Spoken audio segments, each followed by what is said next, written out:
All right, y'all. So look, when you're installing this, you got to make sure that the threads are about 20 millimeters out, like this. So a little bit out on one side, a little bit on the other side. So when it's time to align it, you know, they could adjust it. So yeah.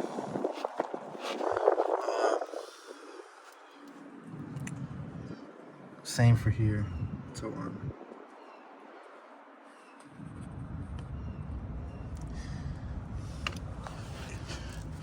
your toe arm is gonna come with a bolt like this. So this bolt you won't need. This is the factory arm right here.